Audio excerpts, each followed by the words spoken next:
Screen पे चिट्ठी आ गई होगी आपके। और ये चिट्ठी जो है ये इस बात का सबूत है कि सरकारें अडानी की चल रही है, अंबानी की चल रही है, सरकारें भाजपा की नहीं चल रही हैं। और ये खेल भाजपा के सरकार में शुरू नहीं हुआ था। मैं आपको बता दूं, कहीं कोई ये सोचे कि हम भाजपा के विरोध में बोल रहे हैं। साइलोज बनने की शुरुआत और एफसीआई के लिए स्टोरेज करने की शुरुआत इन जब अडानी को देनी शुरू करी थी तो ये 2007 में करी गई। उस वक्त कांग्रेस की सरकार थी, केंद्र में भी और हरियाणा में भी। इसलिए ध्यान रखिएगा, हम बेवकूफ़ी विरोधी हैं, भाजपा विरोधी नहीं हैं। ये हमारा डिस्क्लेमर है। आपको ये जो खबर बताऊं उससे पहले आप अपने नाक, कान और आंखें पूरी तरह से खोल लीजिए।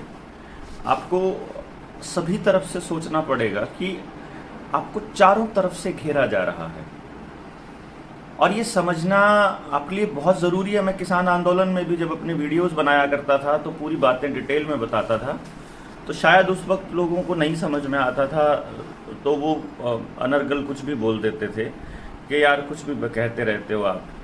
लेकिन मैंने फिर अपना बोलना जारी रखा और वही हो रहा है जो उस वक्त मैं बोल रहा था। देखिए, आपके पास, आपके देश के पास, इस देश में 250 लाख मीट्रिक टन अनाज का स्टोरेज का प्रोविज़न हुआ करता था एफसीआई के पास। कि कभी देश में अगर युद्ध की स्थिति आए, अगर कभी महामारी आ जाए, कोई बाढ़ आ जाए, कोई सूखा पड़ जाए, तो देश 2 साल कम से कम भूखा नहीं मरेगा और तब तक हम लोग उस आपदा से निपटने का रास्ता ढूंढ लेंगे। इसीलिए एफसीआई का गठन किया गया था, एफसीआई को बनाया गया था। आप सोचिए कि संविधान में फेरबदल करके एफसीआई बनाई गई। फेरबदल करके मतलब अमेंडमेंट करके। ये नेहरू के टाइम पे एफसीआई बनाई गई थी, नेहरू ने बनाई थी।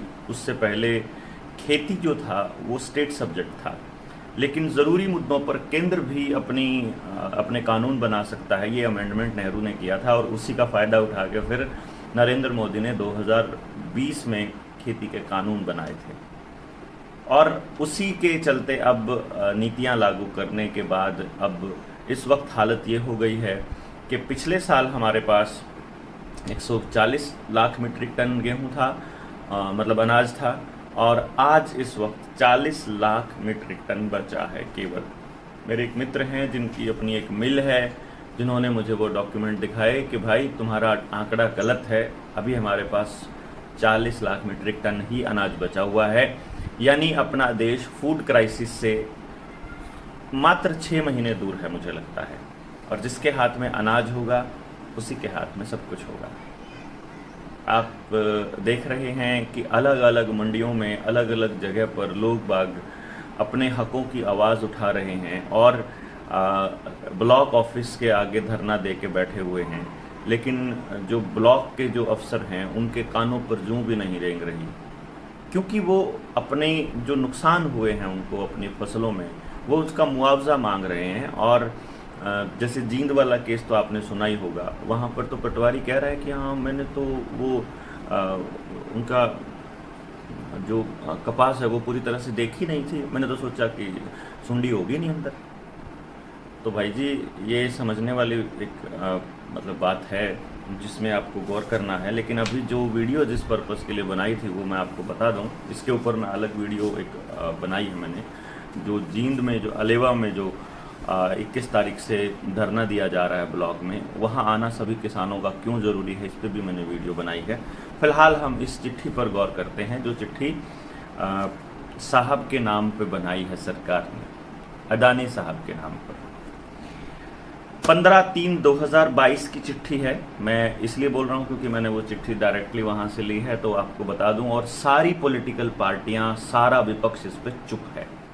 आजकल जो दूसरी पॉलिटिकल पार्टीज़ हैं वो तो जो है वो केजरीवाल के नीचे लगने के लिए तैयार खड़ी हैं, और जो खड़े हैं नेता बनने के लिए वो भी नहीं बोल रहे हैं। ध्यान रखिए, वो भी नहीं बोल रहे हैं, वो इस मुद्दे पर चुप हैं। उनको चुप रहने की हिदायत दी गई है कि आप बोलोगे नहीं, आपने बोला तो अडानी साहब आपको अगली बार फंडिंग नहीं देंगे, ध्यान रखना। क्योंकि अडानी साहब तो चलते हैं जनता की नब्ज देख करके कि जनता कहती है कि नहीं अभी हमें नया विकल्प चाहिए, तो नया विकल्प खड़े कर देंगे अडानी साहब तो इतने पैसे दे करके। अभी लाला जी को यही तो खड़ा करके गया है, जो पंजाब में खड़ा किया उन्होंने तो खड़ा किया है। आपको क्या लगता है कि जनता ने चुना है उनको? ये शायद आपको अभी वहम है, लेकिन धीरे धीरे आपको जब मैं बताता जाऊंगा सच्चाई इस खेल की, तो आपको बताता चलूंगा कि जनता के लिए चुनना मजबूरी होती है, विकल्प नहीं होता है। जनता अपनी मर्जी अपने विवेक से नहीं चुनती है, उसे वो विवेक दिया जाता है मीडिया के थ्रू, बार बार के सर्वेस के थ्रू, वहाँ उनके एजेंट्स आकर के आपको देते हैं। लेकिन फिर भी मैं आपको बता दूं, इस चिट्ठी की जो नंबर है उसका संख्या है संख्या प्रॉक्यू 4-48 रबी 2022-23 कुरुक्षेत्र /692 नंबर है।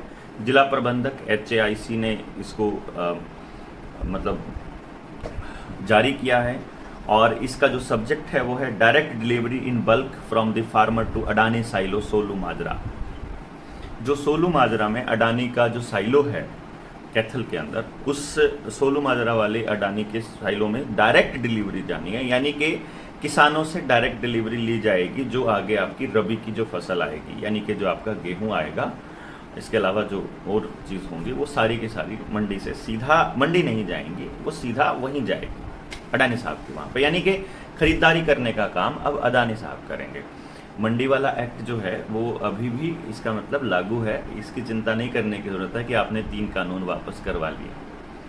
8 मार्च को मीटिंग हुई है FCI के डिविजनल ऑफिस कुरुक्षेत्र में, DO कुरुक्षेत्र में, उसमें डिविजनल मैनेजर FCI के रहे, DO कुरुक्षेत्र रहे, AGM रहे, DFSC रहे, DM हैफेड कैथल रहे, और कुरुक्षेत्र के DM भी रहे हैफेड वाले।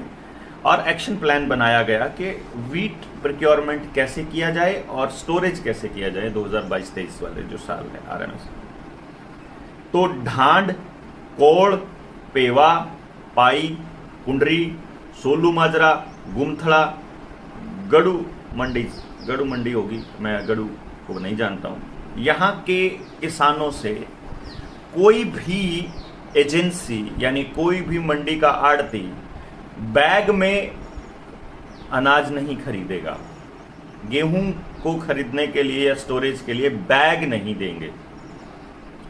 समझिए, पहले क्या हुआ था, अडानी साइलोज के जो बैग थे वो डायरेक्ट आ गए थे, जियो वाले भी आ गए थे डायरेक्टली मंडियों के अंदर, और फिर बड़ी मट्टी पलीत हुई थी कि आप लोग तो इन्हीं के लिए काम कर रहे हो। तो अब की बार इन्होंने क्या कहा कि अब की बार हम बैग नहीं देंगे, और अगर कोई एजेंसी, अगर कोई आड़ती उनको बैग में स्टोर करता है तो एक तो बैग की कीमत भी हम नहीं देंगे और उसको डी बैगिंग का पैसा भी नहीं देंगे, जो उसको बैग से वापस खाली करने का है, जहां साइलोज में आपको डायरेक्टली जाना है उसका भी पैसा हम लोग आपको नहीं देंगे। ये सारा का सारा एजेंसीज को ही वहन करना पड़ेगा। तो ये बिंदु है इस मीटिंग का कि आपको एक तो बल्क में डायरेक्टली साइलो में जाएगा अनाज, हम आपको बैग नहीं देंगे, और बैग की डी बैगिंग अगर आपने जबरदस्ती आपने दे दिया तो आपको खर्चा वहन करना है, FCI नहीं देगा, और आप अपने खर्चे पर ही ये सब करेंगे। अगर आपने उनको बैग में पैक करके दिया तो उनको खाली करने के लिए जो दिहाड़ी लगेगी वो भी एजेंसी को देनी पड़ेगी, वो आड़तियों को देनी पड़ेगी।